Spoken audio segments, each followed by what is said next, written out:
El Seminario de Migración, Desigualdad y Políticas Públicas presenta Destino México, Migraciones y Movilidades. Con Claudia Masferrer.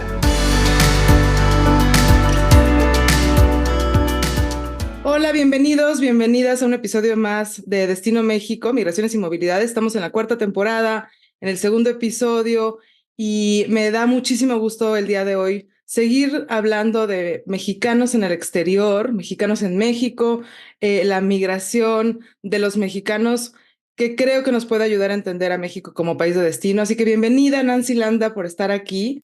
Nancy Landa tiene una larga experiencia en temas de política migratoria, en temas de reintegración laboral de retornados, en temas de gobernanza, manejo de la migración, pero también, digamos, de lo que implica en las vidas de las personas el ser migrante, tanto por una perspectiva personal de vida, ¿no? Y también de estudio y después, más recientemente, de trabajo ya desde hace varias décadas. Así que bienvenida, Nancy. No, muchas gracias por la invitación y ya he visto que se ha abordado el tema de migración de retorno, deportación, entonces será bueno como abonar otras perspectivas. Sí, justo, a ver, nosotros terminamos la 3ª temporada hablando del retorno y empezamos la 4ª hablando de Un día sin mexicanos. Y en ese episodio, cuando hablábamos de la película, Yareli Arizmendi y Sergio Arau nos decían que para hacer visible lo invisible había que desaparecerlo. Había que pensar qué implicaba para la sociedad estadounidense, para el mundo en general, un día sin mexicanos, ¿no? Y aquí yo les preguntaba, bueno, ¿qué pasaría si todos los mexicanos están en México? Pensando en el retorno, ¿no? Incluso en una idea un poco provocadora de retorno masivo que no ha ocurrido y no ocurrirá, pero bueno, ¿qué pasaría si todas esas personas de origen mexicano están fuera y de pronto llegan a nuestro país? Y creo que es un ejercicio interesante para vincularlo con tu experiencia y con tu trabajo. Evidentemente sabemos que el retorno no se ha dado de manera, no es verdad esa idea de un día sin mexicanos porque están todos acá en México. Pero ¿qué pasaría y qué ha pasado, ¿no? En México como destino de poblaciones en retorno? Y sobre todo, como tú dices, en qué tenemos que hacer para entender la integración de estas personas y un poco cómo tu perspectiva para entender mejor estos procesos, ¿no? En tu texto tú hablas de deportación, de retorno, de reemigración, y creo que es interesante que nos expliques un poco dónde ubicas tú en tu experiencia laboral y de estudio estos 3 momentos, vamos a decir, ¿no? Es un tema que, como has comentado, me ha tocado vivirlo, ¿no? Obvio, ya se ha estudiado más y desde la academia ya se ha tratado de entender estas experiencias diversas. Mi experiencia fue en el 2009, entonces tuve una deportación después de vivir 20 años en Estados Unidos y también una afectación a la familia. Entonces, desde una experiencia personal fue bastante complicado entender cómo y reconstruir toda una vida y entender cómo qué implicaba todo este proceso. Y después de 14 años todavía sigue siendo un proceso que sigue vigente en la cuestión no nomás de establecerse, replantearte toda una vida, sino navegar la sociedad mexicana, ¿no? Y como en este escenario que comentas de qué pasaría si tuviéramos un retorno masivo, obvio sería una situación más compleja de lo que ya es con los flujos que se han experimentado en México, donde sí han habido algunos avances, ha habido un posicionamiento del tema durante toda esta década. Todavía falta como entender como la complejidad del tema y que no es solo de política pública, sino también de un proceso individual de la propia persona y también de las ciudades de acogida y cómo son afectadas. Entonces, si bien no se ha tenido como ese escenario a gran escala y siempre en ciclos electorales, de repente a veces viene este tema cuando se habla como de deportaciones masivas, políticas más restrictivas, ¿qué pasaría?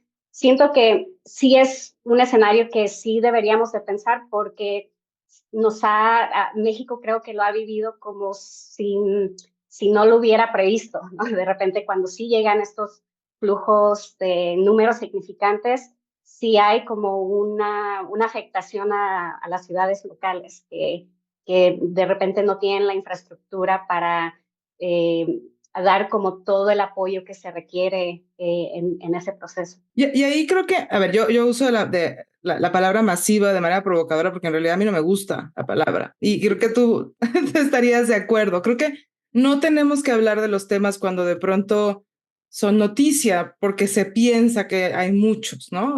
Creo que hay una cuestión ahí también de prevenir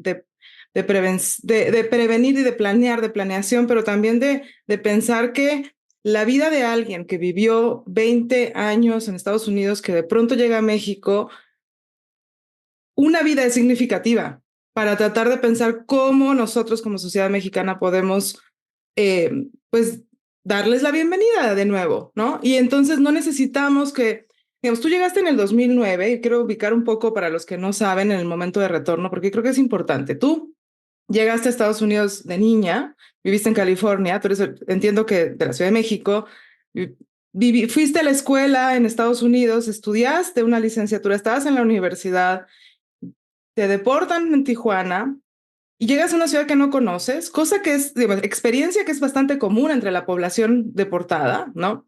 Hay más hombres que mujeres deportadas, en ese sentido, digamos, quizás no eres, no sé, digamos, un caso tan típico, pero y además llegas en un momento importante antes de lo que ya hemos llamado las deportaciones masivas de Obama, ¿no? En donde en realidad fue después del 2008, 2009, en su administración que casi 2 millones de mexicanos fueron deportados. Tú en realidad sales dejas Estados Unidos en un momento relativamente temprano en este flujo de personas retornadas. Tus padres después llegan, cosa que no siempre ocurre. Hemos hablado mucho de la separación familiar, ¿no? Y ellos llegan a otra edad, ¿no? Llegan después de haber estado en Estados Unidos y haber trabajado. Y entonces las necesidades que van a tener tus padres y las necesidades que vas a tener tú van a ser distintas, ¿no? Y entonces ahí, digamos, creo que también es importante que todos pensemos, no solamente en el momento en el que se llega a México, sino en el momento de la vida en el que nos encontramos, ¿no? Y después, digamos, ahorita no hablas tú de tu experiencia, pero en realidad un poco para ubicar esto, tú decides en 2012 hablar de tu experiencia y un poco hacer visible lo invisible, porque yo sí creo que así como, digamos, en Días Sin Mexicanos se piensa que hasta cierto punto lo mexicano es invisible porque está estereotipado, etcétera, también el retorno queda como algo invisible. Y ahí yo te pregunto un poco, digamos, pensando en este momento en el que tú decides hablar de tu experiencia y retomar esa voz de la experiencia y también ser un poco digamos, vocera de las personas en retorno en ese momento, ¿no? O sea, sí te preguntaría un poco, digamos, ¿qué implica también retomar esa voz, pero también, digamos, pensar en que las necesidades tuyas, de tus padres, de otras personas son distintas y que no necesitamos que lleguen de pronto, digamos, en los datos censales del 2010 se hablaba de que pronto había 850,000 personas en retorno. Tú eres una de esas personas, un poco para ubicar, digamos, a las personas, pero tu vida es importante porque tu vida cambió. No necesitábamos hablar de algo masivo, ¿no? Pero como que siempre está esta tensión. Creo que esa fue como la coyuntura personal para mí, viendo las narrativas que se estaban eh, impulsando primordialmente también desde Estados Unidos, que también se habla de, en ese momento, como, estamos deportando a personas con antecedentes criminales, que también ahí hay que problematizar también como la deportación como una consecuencia a las situaciones de esas personas, pero para mí era como importante combatir el estigma que estuvo como más presente, creo que ha cambiado un poco, aunque no de todo, ¿no? Creo que todavía hay mucho trabajo por hacer para humanizar, ¿no? La experiencia, ver que también es a consecuencia de todo un contexto y que no es como una atribución personal, pero uno no lo vive así, especialmente cuando tienes como interacciones y dinámicas sociales donde sí hay una exclusión en varios ámbitos donde sí es como mucho más difícil y puede ser más fácil esconder esa experiencia. Lo he visto a partir de mi propia experiencia con mi familia, pero también con muchas personas que retornadas y deportadas que han vivido como este proceso y que también de repente a veces como una estrategia para navegar la sociedad es como esconder esto, pero pienso que eso no nos ayuda a avanzar, a ver como cuál es la problemática en toda su complejidad, todas sus aristas y empezar a tomar acción desde diferentes ámbitos, ¿no? Entonces, para mí, pues yo, como comentas, no tengo un caso tan típico por ser mujer, pero también por el nivel de educación y también ya después de la trayectoria profesional y académica, que no es tan típica tampoco para personas deportadas en sí, que ya después tuve la oportunidad de salir de México para estudiar un posgrado, pero creo que ese proceso también para mí era como yo también sanar esa cuestión de estigma personal también, porque hay como una cierta vergüenza también de esa experiencia y más cuando se habla de una deportación. Entonces, ya después también conectándome con colectivos y hablando del tema y con personas de derechos humanos, porque me ha tocado también transitar como ese tipo de trabajo, vimos que muchos de estos cambios, hasta política pública, pueden ser impulsados por la propia voz y experiencia de las personas y me ha tocado como estar en esos espacios, ¿no? Entonces, para mí, creo que esa ha sido como la importancia de ese proceso y ir como quitando ese estigma que creo que no lo logras al 100, poco a poco siempre te topas, por ejemplo, hasta en la academia, ¿no? En qué momento sí digo que soy académica o en qué momento sí digo que soy deportada, ¿no? Entonces, como que siempre es como navegar entre como esa identidad y otras, porque uno no solo se define por esa experiencia, pero sí implica un proceso de reconstruir toda una vida que es complicado y se complica dependiendo de las condiciones que uno retorna en México, ¿no? Y ahí yo creo que hay dos cosas muy interesantes, Nancy, porque tú dices que no eres un caso típico, pero también es verdad que se ha pensado muchas veces en que la población mexicana en Estados Unidos, digamos, se agrupa como con categorías, ¿no? Es una población relativamente de baja educación, y no es verdad, la población mexicana tiene, digamos, una población con estudios universitarios importantes también. La otra vez estaba platicando con alguien que documentado que estaba en la Universidad de Chicago en el doctorado y como que no entra en el imaginario de las personas, pero hay ahora incluso más movimientos en las universidades para reconocer los derechos de las personas sin un estatus regular, ¿no? Hay posibilidades de estudio que quizás hace unos años no había, pero sí hay movimientos que surgieron también, digamos, ahorita hablamos con todo a partir de lo de DACA y del movimiento Dreamer, de también reivindicar esta importancia que han tenido las poblaciones sin estatus regular en los ámbitos educativos y laborales. Entonces, no es verdad que la población mexicana es una población que carece con bajos niveles educativos, ¿no? Digamos, creo que ahí hay que complejizar también porque la población mexicana en Estados Unidos también es una población muy heterogénea, muy grande.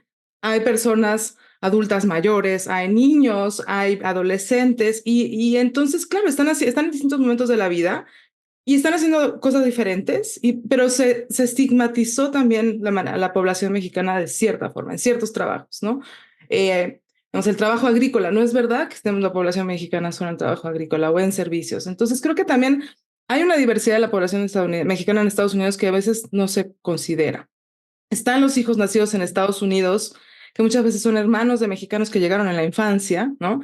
Y entonces hay familias mixtas. Hay quizás personas mexicanas que tienen una pareja estadounidense o hondureña de otro lugar que tiene hijos mexicanos, pero que tiene también hijos estadounidenses. Y creo que esta complejidad, un poco pensando incluso en la demografía y en el tiempo de lo largo que ha sido la migración México-Estados Unidos, creo que pone de relieve que no hay una población mexicana, ¿no? Única. Y por lo tanto no va a haber una población de retorno única tampoco. Digamos, tú llegas en un momento de recesión económica en Estados Unidos y crisis, y en ese momento estábamos hablando desde la academia de los impactos de la crisis económica. Después empezamos a hablar de la crisis de la deportación. Pero creo que siempre ha habido personas que regresan por muchas razones y eso como que también se nos olvida y ahí tu trabajo ha resaltado muchas veces esta importancia de la distinción entre la deportación y el retorno por otras razones, porque va a traer necesidades distintas, ¿no? Pero ¿cómo no criminalizar, cómo no estigmatizar al retorno que no se da por una deportación, ¿no? Y al mismo tiempo tampoco reestigmatizar a las personas deportadas. Esa, digamos, creo que no sé si tengas una, una advertencia, no para los académicos que nos escuchan, porque hasta cierto punto lo hemos discutido, el cómo no revictimizar a las poblaciones con las que trabajamos, pero para las otras personas, ¿cómo, cuál es la, o sea, por qué no es bueno asumir que todas las personas retornadas son deportadas, pero tampoco que todas las personas deportadas son criminales, como se nos ha hecho creer muchas veces en las noticias, ¿no? En Estados Unidos, sobre todo. Justo creo que eso impulsó mucho como mi interés de ir más allá de mi experiencia y como también traer herramientas académicas, pero también desde líneas más críticas o no típicas también de análisis.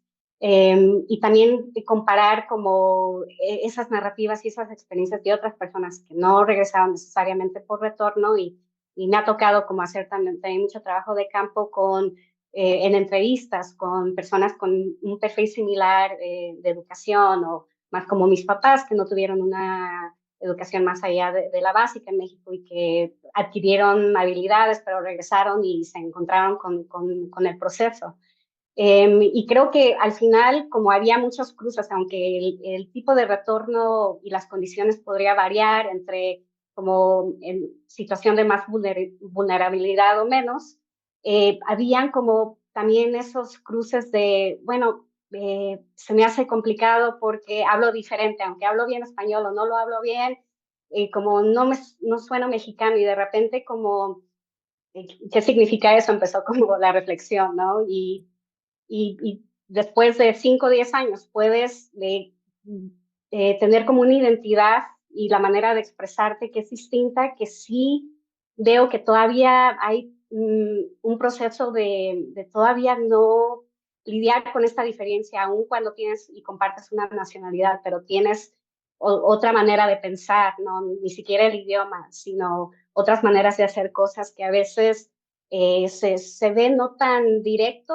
en lenguaje excluyente de las personas, pero de respuestas como, bueno, así se hace en México y ya te tienes que adaptar, como ha sido como estas respuestas recurrentes que me toca escuchar y de repente digo, bueno, ¿por qué tiene que ser así? Entonces de repente, como esos mensajes sutiles a veces es donde vemos como estas cuestiones donde cuesta un poco entender la experiencia de otras personas, aun cuando tenemos una nacionalidad compartida, pero pues hay otra experiencia y otra trayectoria ahí. Entonces, creo que no, todavía hay una reflexión continua, no hay algo tan claro, pero creo que sí hay como, para mí lo primero que empecé a identificar que sí era importante es seguir posicionando el tema y hablando, ¿no? O sea, en este tipo de espacios, sea en sociedad civil, sea como en otros espacios más eh, pues menos académicos, ¿no? Creo que todavía hay mucho que explorar sobre como experiencias y cómo contrarrestar como esta mentalidad de, pues de que México no tiene que cambiar, que es al revés y que creo que siempre en países de sí, ¿no? De repente a veces eso es como la tensión, ¿no? Que tanto se adapta una sociedad y como la adaptación mutua de ambos lados, que creo que ya también han avanzado un poco en esta reflexión, pero creo que también es importante como seguir como avanzando, sí, seguir explorando lo que significa eso. Y ahí creo que, digo, tú has sido crítica en este vínculo entre la academia, más bien, no crítica, pero digamos, sí has criticado las dificultades que existen muchas veces para que se generen vínculos virtuosos, pero también de cambio entre la academia, las organizaciones de la sociedad civil, organismos internacionales, agencias de cooperación internacional, como que estamos, y el mundo del activismo, pero también el mundo de las personas migrantes que quizás no pertenecen tampoco a ninguna organización, ¿no? Y ahí, digamos, y has tenido distintas facetas laborales y en distintas áreas, y creo que es interesante, y es una deuda que tenemos muchas veces en la academia, el cómo poder tratar de abrir estos espacios para generar cambios, pero también, digamos, a veces se piensa que nosotros desde la academia tenemos una voz más importante de la que realmente tenemos, ¿no? Digamos, yo creo que hay también una idea extraña en la que uno escribe un libro, publica un artículo y después lo leen personas que ya estaban bastante enteradas del tema, ¿no? Pero ¿cómo tratar de vincular mejor y cómo contar estas experiencias, ¿no? Digamos, creo que hay una, y dejar también las funciones relativamente claras, ¿no? Digamos, en la academia nosotros no somos activistas, pero podemos trabajar de manera conjunta, ¿no? Y ahí sí te preguntaría, pensando sobre todo en el tema de retorno y reintegración, ¿tú cómo ves? Porque me preocupa que se hable del tema cuando aumenta el número de llegadas de personas, cuando hay elecciones, como tú dices, ¿no? Estamos ahorita en un momento en donde hay elecciones. ¿Cómo tratar de generar estos cambios en política, pero también en espacios mucho más acotados, donde hay quizás más incidencia, ¿no? En las escuelas, por ejemplo, o con los posibles empleadores para que todos entiendan que alguien que estuvo en Estados Unidos eh, sin papeles no es, digamos, no rompió ninguna ley, no es un criminal, etcétera, ¿no? O sea, ¿qué hacemos? Porque sí creo que estamos un poco atorados, ¿no? En la academia el tema del retorno se ha estudiado desde hace muchos años.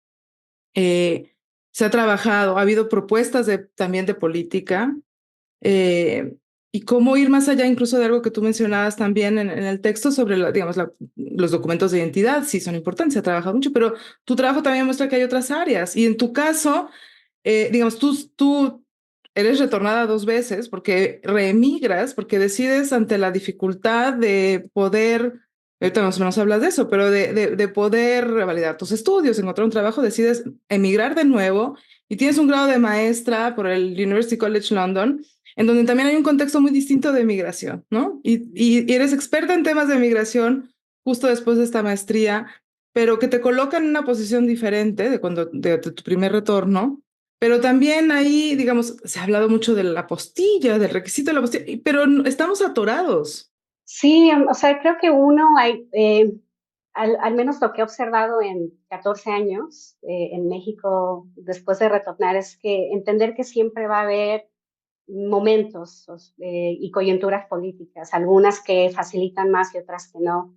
Y para mí, por ejemplo, desde el 2018, que me ha tocado trabajar en proyectos de investigación de retorno y de repente estos fueron puestos a un lado por las caravanas y otros flujos que tomaron más atención mediática y ya después también financiamiento hasta para proyectos en esto y hasta en mi propia experiencia me ha tocado como ir a trabajar como en esos temas y también retirarme un poco del fenómeno del retorno, pero creo que justo en esos vacíos donde los temas ya no son tan de moda, creo que ahí es donde hay que buscar por qué, ¿no? ¿Qué hacemos? Porque justo cuando no hay esa tensión, en cuestión de política pública hay cuestiones que se revierten. O sea, yo vi de este trabajo de campo donde ya había menos, también por temas de austeridad y todo, que afectó en muchos ámbitos, pero también había menos enfoque en la atención a personas retornadas, menos fondos que ya no existían y que a nivel local ya básicamente quitaba lo poco que había o se había construido y donde de repente ahora solo quedan pues estos centros de repatriación en puntos fronterizos y donde no hay mucha infraestructura en el resto del país para dar un seguimiento, que ya también se ha planteado que eso es lo que se necesita. Entonces creo que ahí es donde hay como que ir señalando. Y para mí, ¿qué es lo que he visto? O sea, de repente a mí me toca estar en espacios donde yo soy la única persona que he tenido esta experiencia, ¿no? Y de repente a veces me siento como esta outsider, ¿no? Como esta de afuera, que digo, bueno, estoy aquí, pero bueno, esta es mi oportunidad para poder posicionar algo, para poder hablar desde la experiencia propia y siento que este es el esfuerzo que se necesita hacer, no solo en la academia, pero en varios sectores para ir a buscar a esas comunidades donde ya hay más esfuerzos de sociedad civil, donde ya hay más colectivos. Creo que faltan todavía, pero al menos yo llegué en un momento donde no había ninguna organización de personas deportadas y con el tiempo y retornadas, ¿no? Con el tiempo ya han ido creciendo estos espacios, entonces creo que hay como que impulsar ese trabajo y esas voces y aprovechar la tecnología, aprovechar las redes sociales. Creo que todavía no se hace lo suficiente para dar ese foco a esos esfuerzos que sí se están haciendo desde no solo la cuestión de política pública, sino cómo las personas mismas se acompañan, ¿no? Cómo sanan a nivel emocional, que creo que se habla mucho de la salud mental, pero no tanto de, bueno, creo que sí hay como un proceso más claro que se requiere para que podamos tener resiliencia y la capacidad de replantear una vida nueva, que es como lo más traumático, ¿no? Que puede implicar, no solo para de personas deportadas, sino retornadas, porque también hay un duelo de repente de todo lo que dejas atrás, sea voluntario o no, para construir una vida. Entonces creo que hay como muchas cuestiones de sanar y de hablar, y creo que la única manera de seguir avanzando es impulsando esas voces. Y creo que es importante lo que tú mencionas del duelo, porque, digamos, yo justo hablaba en el episodio anterior de, vamos a poner, alguien que decide regresar porque su padre o su madre está enfermo y lleva más de 20 años en Estados Unidos y lo quiere ver por última vez y decide regresar. Y es un duelo doble, ¿no? Es un duelo por la pérdida de la vida en Estados Unidos, quizás hijos o nietos que no sabe cuándo va a volver a ver. Y por otro lado, hay muchas pérdidas también de regresar a México y reencontrarse con todas las pérdidas de todo lo que ocurrió en ese tiempo de estando fuera, ¿no? Donde también México cambió, las familias cambian, ¿no? Entonces es un duelo también el reencontrarse con México de manera sin saber cuándo se va a poder ir a Estados Unidos, ¿no? Y en realidad en Estados Unidos ha habido muy poco cambio en la política migratoria, ¿no? Y ahí, digamos, que sí quisiera hablar un poco de DACA y también tú has sido crítica de los alcances de DACA, pero en realidad entre IRCA en el 86 y DACA, digamos, no hubo nada, ¿no? Y no parece que vaya a haber nada. Entonces, hay, digamos, 11 millones de personas mexicanas en Estados Unidos, más o menos la mitad con estatus irregular. No se ve que vaya a cambiar, pero cuando uno piensa en las personas que afecta esto, considerando hijos y familia, en Estados Unidos, familiares, en México incluso, estamos hablando de muchos millones de personas afectadas por esta política que se encuentra bastante atorada, ¿no? Y DACA en realidad, sí, digamos, ¿qué implicó, ¿no? Para la población mexicana y qué no implicó, ¿no? Sí quería saber tu opinión. Justo creo que lo que ha pasado cuando se hablaba mucho de jóvenes indocumentados y ya después esa identidad ayudó ponerla bajo esta umbrella de Dreamers, ¿no? Paraguas. Eso es lo que pasa, que nunca se quita lo servicultural en este sentido. Pero justo con el tiempo, o sea, yo vi en el 2012 y justo parte del porque yo decidí hablar de mi experiencia es de que ya al final era como, ya los streamers ya están acogidos por esta política temporal o este programa temporal. Y sí he visto cómo la conversación, cómo antes la identificación de Dreamers o jóvenes indocumentados fue acotándose a quienes tenían ciertos perfiles de requisitos y ya DACA, ¿no? Al final, y creo que también en Estados Unidos, pues grupos más críticos han como tratado de contrarrestar esto, de decir, bueno, no, aquí seguimos por una lucha más amplia, pero es complicado porque hasta quienes tienen más visibilidad son a veces los grupos más privilegiados. Entonces creo que para mí también he visto cómo yo también, a pesar de mi experiencia, tengo ciertos privilegios y para mí, como para otras personas, compartimos que hay que usar ese privilegio para focalizar en quienes necesitan más enfoque, ¿no? Creo que a veces yo tengo como esta resistencia mucho a hablar de casos de éxitos porque hasta cierto punto yo podría, y se me ha resaltado como caso de éxito, pero siendo caso de éxito ha sido muy doloroso, el proceso muy complicado y donde yo tuve que reconstruir una vida completamente sin la ayuda de un programa, ¿no? Sino a partir de mis propios recursos y de amistades y redes que he tenido. Entonces, siempre mi reflexión ha sido, si para mí ha sido complicado, ¿cómo sería para quienes llegan en otras condiciones? Entonces, por eso hay como ese compromiso de resaltar, sí, no, el retorno no se enfoca solo en personas deportadas, pero las políticas públicas sí tienen que ver a los grupos más vulnerables y al menos ese ha sido como mi aprendizaje. Entonces, por eso creo que siempre hay como que tener este proceso de autorreflexión, también ver desde uno dónde está uno parado o parada para hablar del tema y qué es lo que, como cuál es el propósito. O sea, creo que Por eso mucho del trabajo de investigación que he hecho ha sido más con este compromiso de cómo esto se convierte en una acción o cómo esto puede informar una acción en lugar de que solo sea por propósitos académicos. Ese ha sido como al menos un compromiso que yo he tenido a nivel personal y creo que falta mucho donde eh, hay colectivos y grupos que requieren como esta información, pero de una manera más práctica para que puedan hacer incidencia o puedan como replantearse una agenda de acción que de repente el contexto mismo te lo complica, ¿no? Porque siempre puede haber una crisis mediática por esta situación o ya el tema ya no es relevante, entonces, ¿qué haces? Entonces, como que es un proceso continuo de ver cómo le hacemos para que este tema no quede atrás y no solo se aborde cuando es de moda, porque lo he visto con la educación. En temas de revalidación, luego hay como banderas políticas que apropian el tema, lo pueden abordar, pero por fines políticos, no porque quieran de veras tener una solución más completa del tema y por eso se quedan los temas ahí medio en el aire y no avanzan tanto como se podría. Yo hace muchos años pensaba, y lo he empezado a dudar, pero quiero saber tu opinión, que el hablar de migración de retorno, de la reintegración de personas en retorno, retornadas, y un poco hacer este llamado a que la población mexicana reconozca que tiene tíos, hermanos, familiares en Estados Unidos, puede hacer que quizás la población mexicana sea un poco más empática en la experiencia migratoria, las personas de movilidad de otros orígenes.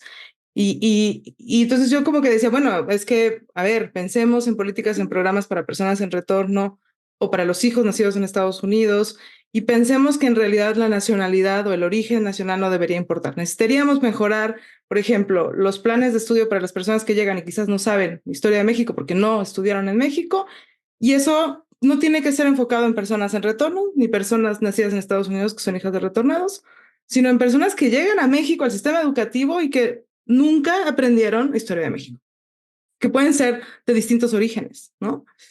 Eh, y siempre pensando en que quizás esa empatía, ¿no? Puede ayudar a los más vulnerables. Como tú decías, si para ti fue difícil, ¿no? Pues ¿cómo sería para los otros?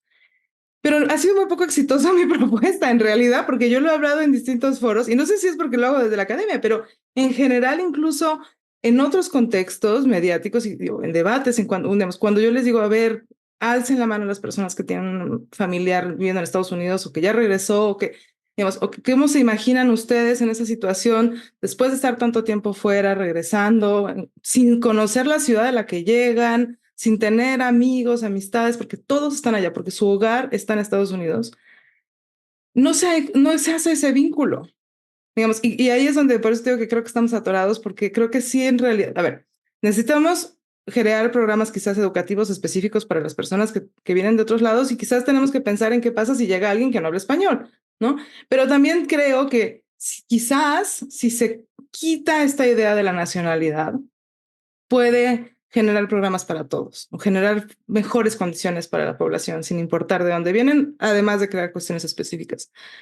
Pero no ha funcionado, digamos, ¿no? Y en los diálogos que hemos tenido con distintos actores en la política, gana lo político, gana la coyuntura, gana la inmediatez, ¿no? Incluso en la discusión ahorita de cómo acoger a personas en movilidad, en tránsito, está como la cuestión de los albergues, la cuestión del alimento, la cuestión de los campamentos.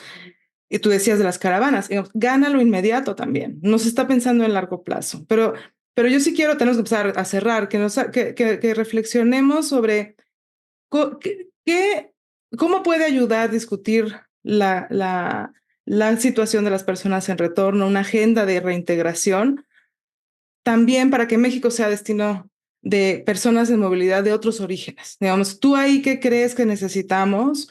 Porque finalmente un poco la idea de este episodio es ubicar el retorno, ubicar la emigración, pensando en asumiéndonos en que somos destino de muchas personas.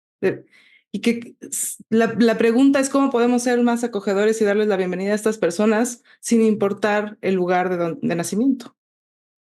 ¿Tú qué nos dirías? Ese tema sí requiere como más reflexión porque creo que no hay recetas simples.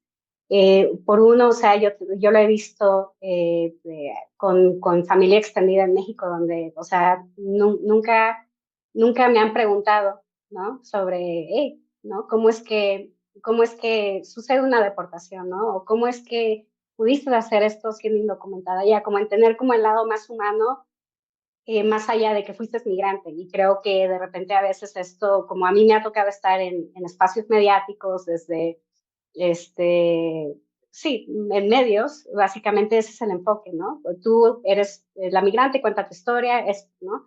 Pero creo que de repente hay como que incomodarnos y creo que eso es una resistencia de abrir diálogos que puedan ser incómodos, donde también es para uno, porque a veces puede haber como esto de crear como, bueno, todo me fue bien o sea, como no abrirse porque hay mucho duelo y me ha tocado ver esfuerzos donde se impulsan, no, que ahora es el sueño mexicano y que estamos aquí, donde hay como mucho dolor detrás, pero no se habla de eso porque se entiende, ¿no?